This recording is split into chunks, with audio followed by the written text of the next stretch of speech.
राधे राधे। जय श्री कृष्णा। गोपा अष्टमी व्रत कथा। कार्तिक शुक्ल अष्टमी ही गोपा अष्टमी के नाम से जानी जाती है। इस दिन भगवान कृष्ण को गौ चराने के लिए वन में भेजा गया था। इस दिन प्रातः काल गौओं को स्नान कराकर बछड़े सहित जल, अक्षत, रोली, गुड़, जलेबी, वस्त्र तथा धूप दीप से आरती उतारी जाती है। सायंकाल गौओं की वन से वापस लौटने पर साष्टांग प्रणाम कर उनकी चरण रज से तिलक लगाना चाहिए। इससे सौभाग्य की वृद्धि होती है। कथा है, जब कृष्ण भगवान ने अपने जीवन के छठे वर्ष में कदम रखा,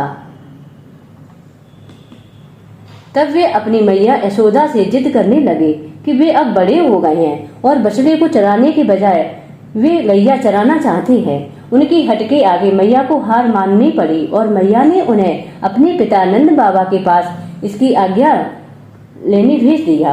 भगवान कृष्ण ने नंद बाबा के सामने जिद रखी कि अब वे गैया ही चराएंगे।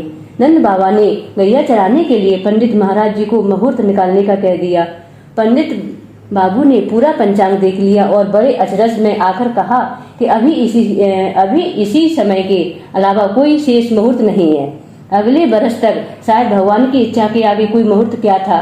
वह दिन गोपाष्टमी का था, जब श्री कृष्ण ने गैया पालन शुरू किया। उस दिन माता ने अपनी कान्हा को बहुत सुंदर तैयार किया, मोर मुकुट लगाया, पैरों में घुंघरू पहनाए और सुंदर सी पादुका पहनने को दी। लेकिन कान्हा ने वे पादुकाएं नहीं पहनी। उन्होंने मैया से कहा, अगर तुम इन सभी गैयों को चरण पादुका पैरों में बांधोगी तभी मैं ये पहनूंगा। मैया ये सब देखकर भावुक हो गई और कृष्ण बिना पैरों से कुछ पहने अपनी गैया को चारण के लिए ले जाते हैं। इस प्रकार कार्तिक शुक्ल पक्ष के दिन से गोपा अष्टमी मनाई जाती है। भगवान कृष्ण के जीवन में गौ का विशेष महत्व है। गौ सेवा के कारण ही इंद्र ने उनका नाम गोविंद रखा था। इन्होंने गाय के महत्व को अब सभी के सामने रखा। स्वयं भगवान ने गौ माता की सेवा की। कहा जाता है, कृष्ण जी ने अपनी सबसे छोटी उंगली से गोवर्धन पर्वत को उठा लिया था, जिसके बाद से उस दिन गोवर्धन पूजा की जाती है। ब्रज में इंद्र का प्रकोप इस तरह वर्षा की लगातार बारिश होती रही, जिससे बचाने के लिए कृष्ण जी ने 7 दिन तक पर्वत को अपनी एक उंगली पर उठाए रखा था।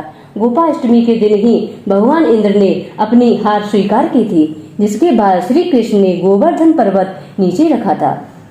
गोपाष्टमी से जुड़ी एक बात और यह है कि राधा भी गाय को चराने के लिए वन में जाना चाहती थी, लेकिन लड़की होने की वजह से उन्हें इस बात के लिए कोई हाँ नहीं करता था। जिसके बाद राधा को एक तरकीब सूझी। उन्होंने ग्वाला जैसे कपड़े पहने और वन में श्री कृष्ण के साथ गाय चराने जाने लगे।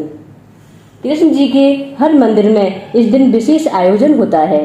वृंदावन, मथुरा, नाथ द्वारा में कई दिनों पहले से इसकी तैयारी की जाती है। नाथ द्वारा में 100 से अधिक गाय और उनकी ग्वाली मंदिर में जाकर पूजा करते हैं।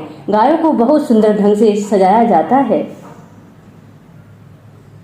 बोलो गोपाष्टमी माता की जय, राधा रानी की जय। जय श्री कृष्णा। राधे राधे।